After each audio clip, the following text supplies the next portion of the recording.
Hello Internet, welcome back to another edition of Eric's Corner, or the word of the not so wise. Doing another deuce and a half video here.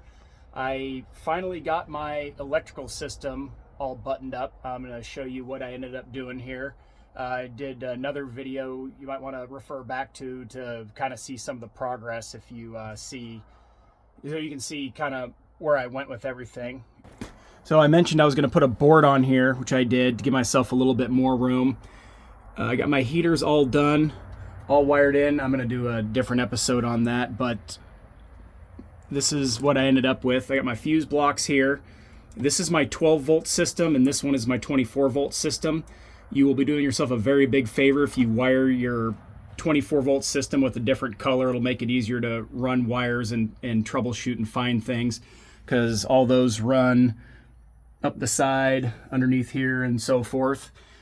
These are heavy marine grade fuse blocks. They're completely overkill. I don't know where this one came from. So I had one already and I wanted them to match. I went to the store and found this one. I was like, oh, they're only 50 bucks. Well, it was on the wrong shelf. So it was, or on the wrong bar.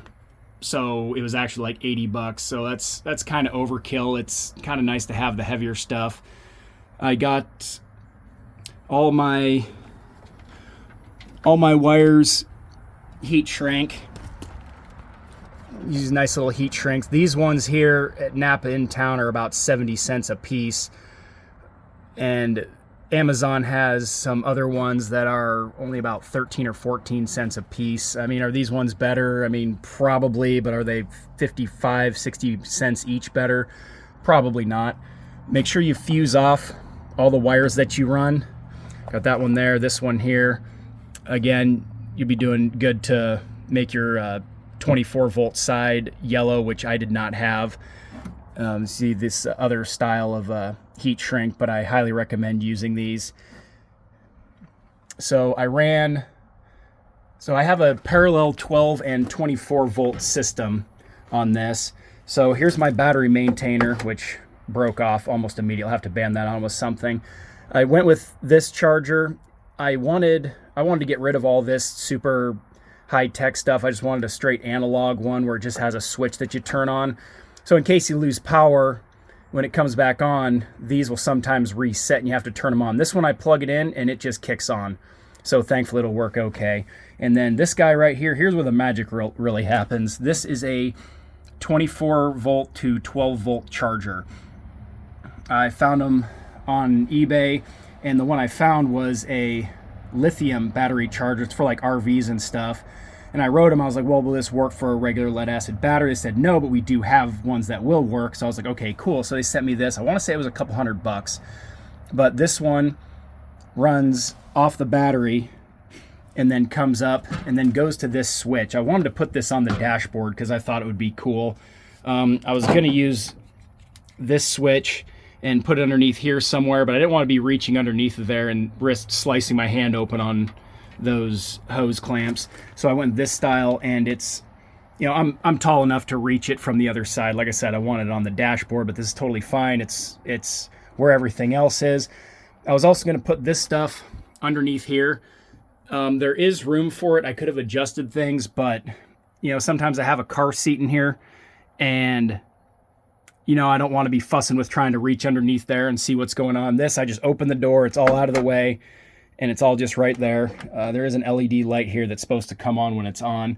So this switch, and you're going to want to firewall this with something. You're not going to just plug this in and leave it on, because this will draw power to charge your other system even when it's off. So you have to have some kind of on-off switch on there. And you could even hook that right to the ignition when it comes on, but I wanted to go with a simpler route. So in the back here, I've got an 8D battery. So this is completely isolated from my other system. So if I'm out camping and have a heater running off of it, it'd be, you know, a 12 volt diesel heater. So they don't use very much power, and it'll last a long time, probably, you know, 10 or 12 hours with the 8D battery. And, you know, you kill it, no big deal. You fire it up and flip this switch and charge the rest of your system. Also, that heater underneath there is 12 volt, and as you can see, this one is also 12 volt. So I'm running two 12 volt heaters. That one I think is 12 or 24 volt, but it's wired into 24 volt. Go into my switches there. But yeah, I think it turned out really well. So that's a suggestion if that's what you want to do. The other batteries in here, I just replaced these. That's about $600 worth of interstate batteries, which I personally would not go with any other brand of battery. They're really good batteries. No, they do not sponsor or endorse me. That's just my personal experience. I'm going to clean up these wires a little bit too, and also make sure to put chafing gear on things where you think things might rub. You can see back there where the hoses come through. There's a I put some kind of grommet on there, or cut a hose down the middle to wrap it around there, and also it protects my heater hoses because you don't want those things popping on you. So anyway, that's what I got. Let me know what you think. You know, post links of your own upgrades or whatever. Yeah, thanks for joining me. Have a good day.